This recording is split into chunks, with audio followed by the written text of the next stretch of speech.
Hello mga boss, so ito yung naging dahilan niya kaya nawala yung lamig ng aircon, nagbawas ng freon. Ayun o, tanda niya mabuti o, ayun o. Yun. Kaya hindi solusyon yung magpapakarga kayo ng freon mga boss pag nawala yung lamig ng aircon nyo. Kaya nagbawas ng freon. Kaya, ayan. Ayun o. Ano boss, i-try muna natin i-repair to o palitan na natin?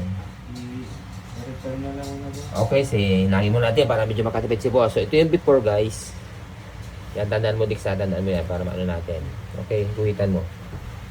So, ito yun, yung before. Ihinang muna natin to para makatipid muna si boss natin.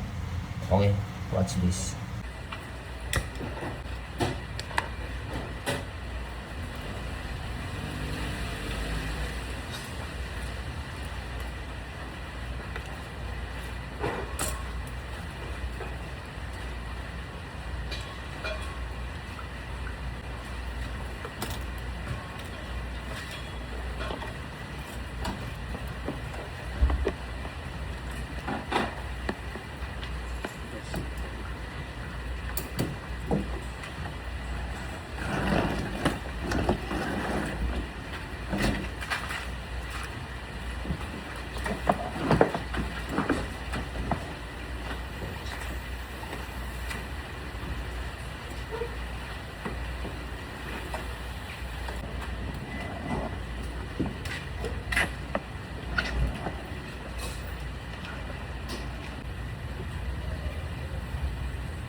Alexa, paligtis. So ito na yung hininang natin guys. Okay, tingnan nga natin boss. Ayun o, parang wala na boss. Nadali. Ha? Nadali. Ayun o. Oh. Yun, nagawa natin ang paraan. So yung ano yun sa paligtis yan ha. So ang leak niya, doon yung leak niya diba? Ayun dyan o, ayun o. Wala na o. Yun. Pag ganun, magagawa natin ng para mahirang natin doon nasa labas yung leak nito. Okay? Ayos na boss. Ayun si boss natin. Boss, kumusta yung lamig ng aircon natin boss? Number 1, ramdam na ramdam mo na yung lamig. Wow. Kumukurot. Wow! Kumukurot yung lamig boss ha? Number 1 pa lang. Oo nga, naka-jacket na kayo boss eh.